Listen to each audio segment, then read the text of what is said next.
Each one of you has immense transferable skills that can switch to a variety of industries. So that is kind of the biggest selling point when switching industries. So this is a list of the transferable skills from NACE, which is the National Association of Colleges and Employers, which they are kind of the only ones that have boiled down what employers are looking for into a very concise list. These are transferable skills that it does not matter the industry, it does not matter the type of work. They want everyone to have these when they're coming in to hire new people. So the first is just knowing your own career development and self-awareness of your skills. So they want to know, like, where do you see yourself in 5 years? Like, what are your long-term plans? What do you know you're good at? What do you know you're bad at? What are some things you've learned? And you all have that to your advantage because you've had all these experiences in a different career path. You are able to know by even just knowing you want to switch, that's a huge amount of self-development, self-awareness. So you get to use that to your leverage where you say, like, listen, I know I've honed in on X skills. I'm very familiar with them and I know exactly what I want. This is it. That is like a dream come true for a manager, to have someone that knows what they're doing. They know themselves. So that's a huge selling point. That's point one that every single one of you has. The next is critical thinking. So, I mean, obviously critical thinking in general is good, but this is things like, if there's a little problem that happens, are you going to run to your supervisor every single time? Or are you thinking like, you know what, I got this, like I can handle this? Or as you learn new information, are you able to proactively do things and kind of solve stuff as it happens? Or do you just get frozen and you think, I can't even fix this? This is so stressful right now. So it could be little things, you know, just like solving problems as they come, adapting a little bit. So it's stuff you probably do every single day without realizing it. That's a huge skill that people need. Just even having the confidence to know you don't need to run to your supervisor for every small thing. There's little stuff you can fix on your own. Perfect. The next is equity and inclusion. They want people that understand that the experiences of like a young Black woman are different than a 6-year-old white man. Like they are very different. So they want people that understand that. They have the awareness and they're creating an equitable and inclusive environment in their workplace. So that's just like a basic level that they want everyone to have. And then the next is leadership. So again, this is one a lot of you have too. So this is not just like, have you been in a leadership position before? It's things like, are you good at like working with the group and helping to kind of drive towards a common vision? So you're not even necessarily the leader, but are you able to corral everyone and get everyone to that common point? Are you good at adapting your communication style to different people? Because, you know, people hear things in different ways, or certain explanations just aren't going to get through to X group. So those kind of things, just natural abilities to supervise, to work well with different people. You know, can they throw you on a team and they know you're going to thrive because you're really good at like helping others to reach that common goal? That's leadership right there. So any kind of leadership mentality or background, that is a huge win when job searching. The next is professionalism. Again, one I think all of you have. So when they have new employees that have been on Zoom this whole time, a lot of times, I witnessed this with an intern we had at my last company, where we forgot it was her first in-person job. And she just did a lot of stuff like kind of sleeping on her desk and all this random stuff, where like she just simply hadn't been in a job environment in person. So I can only put so much blame, but there is like random things that you just know in terms of like speaking to, if there is a board member, you're not going to say like, hey, what's up? How was your weekend? You know, like you're not going to be so casual about it. You know when to adapt your communication, you know, like the dress is appropriate for work, all that good stuff. So just a level of like general professionalism goes a long way. Teamwork and collaboration. Again, they want people that work well with others. Not a huge ask. I think all of you are probably fabulous at that too. So just being someone that can be adaptable, work with different personalities, even if it's not like your exact personality, someone that's good at working with people that you butt heads on without like creating a problem is huge. And then technology. So just the ability to learn new technology, kind of just understand the basics, like the Microsoft Office suite, the stuff that most people are using, just that piece. So those are just in general, the transferable skills. But there's more. That's just the quick and dirty list. Here is another list that I know a lot of you have as well.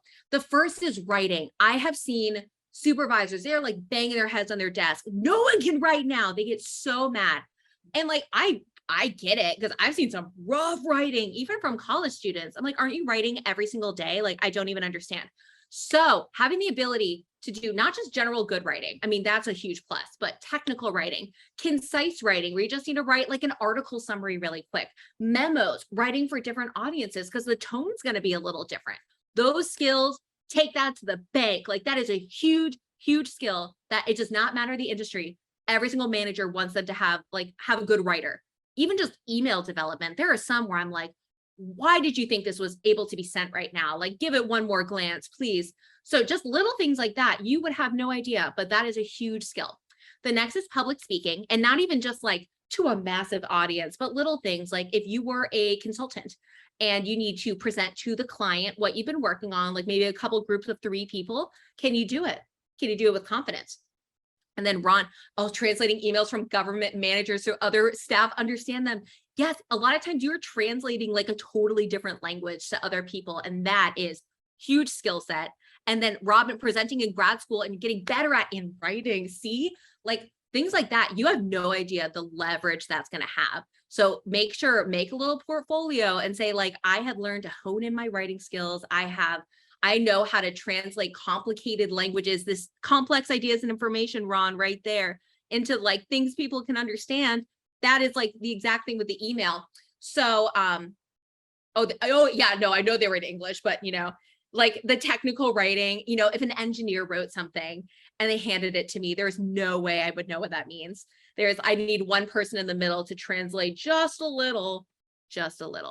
So that's the first, public speaking, again, even just to a small group, synthesizing complex ideas and information. So if you are a project manager, if you are working with a client, something like that, you are going to get these huge ideas, and you have to know how to like really like slice and dice it into something that's feasible, you can understand, you're able to explain it to them. So if you're interested, especially in project management, this is a really good skill to have. And a lot of times you're probably doing it without even realizing it, but this is how you should say it: synthesize complex ideas and information, rather than like explain ideas, because it doesn't play the same as synthesize. So you got to use those strong verbs.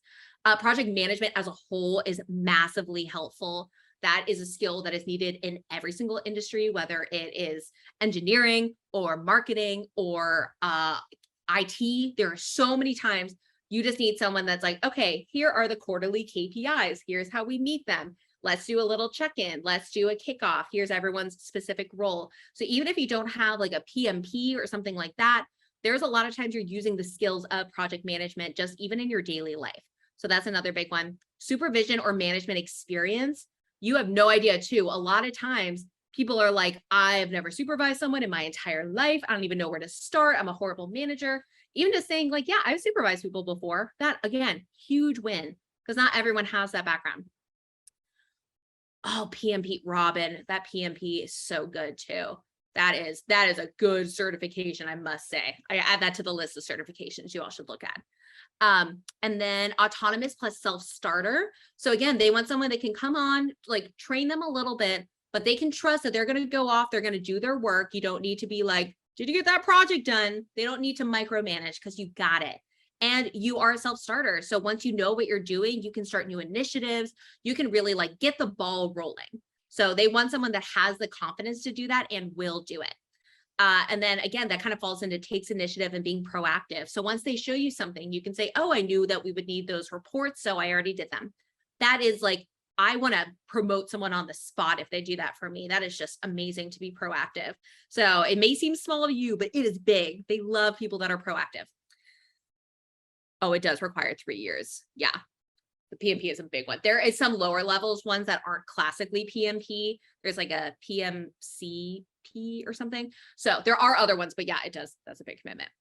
And then time management. So again, seems small, but some people, they have a project due X time and they wait and wait and wait, because in college they were able to procrastinate, and then they get there and they're like, that was a bad idea. This is the worst project I've ever done. So just having simple time management is, again, massive transferable skill. Functions well in fast-paced or chaotic situations. So I'm not saying it needs to be fast-paced every single day, but if something goes wrong, are you going to be able to like get it together, know how to take the next steps? Because I think a lot of you've been through different situations in this past job. It doesn't even matter if it's the same like industry, just being able to have that skill set. It could even be like working at a restaurant. That is like chaotic all the time. So just having these specific skills from multiple jobs that can play into a new job. And then lastly is adaptability. I think that is like the biggest one, and it kind of plays into multiple of these. When things change, when projects change, deadlines change, are you able to say, okay, not ideal, but let's kick it into gear and do this? So that is a huge point, is just having the ability to be adaptable, the ability to manage change, massively huge. So all of these, start taking note of these, because I have a feeling you have at least 4, if not all of them, every single person on this call. So these are all great transferable skills to use in an interview, to use in networking, all of the above.